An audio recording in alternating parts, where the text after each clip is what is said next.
So I tried Against the Storm, which is a Dwarf Fortress-like roguelite game. And I know that sounds impossible, but it's actually really cool and really, really good. So let me just walk you through it. So imagine like Dwarf Fortress, where you're in charge. It's a simulation manager, or a management simulator, I guess would be a better word. And you're controlling fantasy characters as they build a civilization.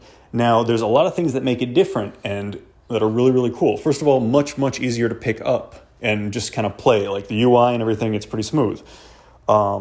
It has more interesting plot and directionality, if that makes sense. Don't get me wrong, Dwarf Fortress has a lot of good lore, but this has very quickly throws you into a situation where there is some kind of cruel queen, and the only like survivable pleasant place on Earth is their citadel, and you are basically forced by this obnoxious boss of a queen who does seem kind of cruel and evil. I'm already picking up on that. She's pushing you out onto this razor's edge of a storm.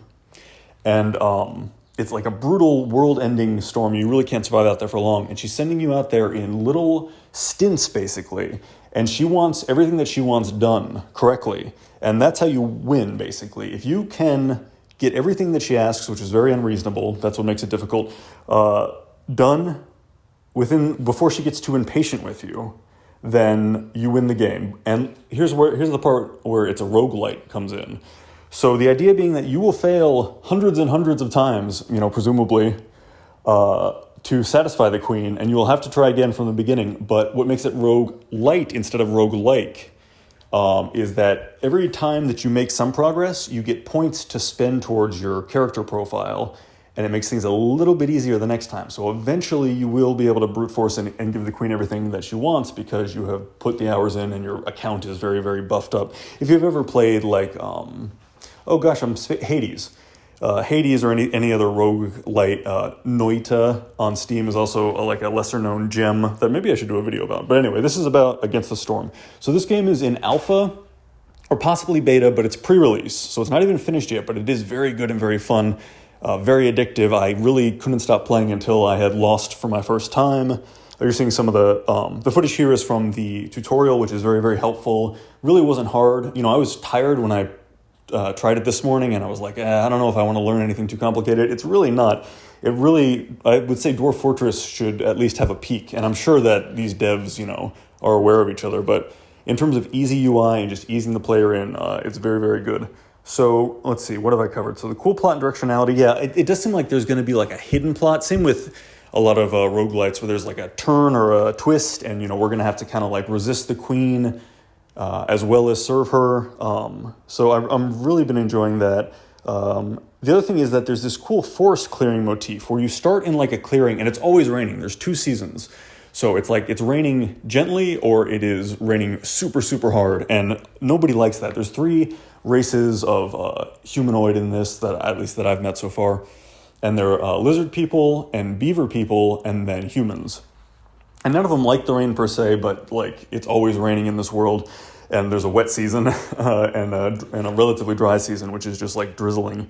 And so you kind of have to like pace yourself along with that. Oh, one thing that I really liked, that I was like, man, I wish Dwarf Fortress had this as well, is they have time controls. You'll see at the top, so you can pause and play, same as in Dwarf Fortress, but they also have double time and triple time, like fast forward. And I've wanted that in Dwarf Fortress for so long and you could do that with DF Hack back in the day where you could do Fast Dwarf, but where you just fast forward so that you don't have to like wait for your dwarves to finish hauling. You can, fast forward through that boring part. So that's really good. But so in this one, there's this forest clearing motif. So it's the whole world outside of this citadel is like rainy, hostile forest.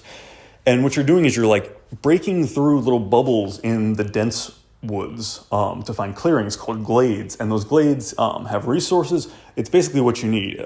It's like you're specifically picking your way through in the same way in Dwarf Fortress that you would pick through the earth. You would like mine and explore. The version of this is you're wood cutting. Instead of digging through the earth the whole time, or mostly, you're almost entirely wood cutting on the surface. But then there's like hostile ones, the same way that in Dwarf Fortress, if you broke into a cave and then there's a monster in there. I had part of my loss on this first game was that I uncovered some dangerous archaeological site, and it was belching miasma, which in this game doesn't just give you a bad mood. when a character hits it, it just kills them. It's actually poisonous fatal gas. So there was a belch of poison gas, and I lost like 15 units. And let's see, forest clearing motif, the glade map system. Oh yeah, I guess now that since we're on that topic of like miasma and good thoughts and bad thoughts, there is mood system in this, with any management simulator, where you want to keep everyone happy, everyone who's working for you happy. But one thing that kind of makes it a little more complex and that I really like is that there are 3 different like races of humanoid working together. So, I mean, you can do this in Dwarf Fortress a little bit, where you have dwarves and humans and elves and goblins or whatever, but this one really encourages it. There's basically 3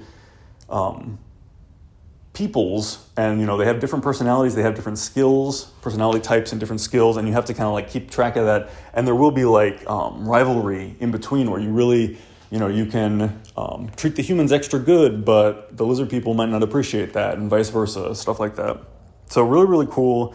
I am in love, frankly, so far with Against the Storm. I bet I'm going to be playing a lot of it. It already seems really, really cool. If you're, it also, I guess, kind of appeals to, as a Dwarf Fortress player, I find that the random embarks are like the most interesting thing, just discovering a new place and taming it. And that's all this is. It's a roguelite, so, it's like it's an impossible task. You have to do it in one go. That's the thing. You can't save scum or anything.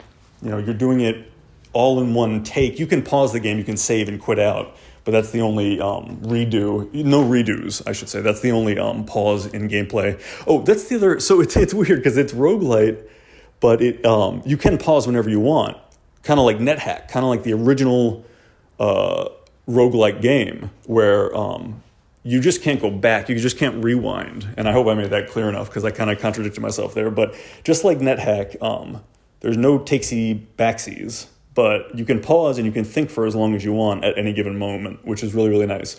But so yeah, this Against the Storm, I know I talked about a lot of other games this time, but it's such an interesting game, Against the Storm, that I have to compare it to these other niche things that I've seen. But yeah, really cool. You get one shot, no take backs, and but every time you make a little progress, the game will give you some credit, give you some points to spend on something that makes the next run easier. And then you get as far as you can. I'm going to see if I can beat it. You know what? I have a friend on Steam who has already beaten it on the hardest difficulty. So it can't be that impossible. So I'll report back. Thanks for watching, everybody. If you made it this far, please don't forget to like and subscribe. We are shooting for 500. I'm going to tell you real quick so the algorithm doesn't hear it. I actually don't get any of that ad money until we make it to 2K subscribers. So we are trying to get up there. It helps me carve out time to make these videos. So thank you for everybody who likes, comments, subscribes. Each one of those things tells YouTube that this is good content that other people should see. So thanks everyone for your support in that. And I will catch you next time. I'm going to go play some more of this.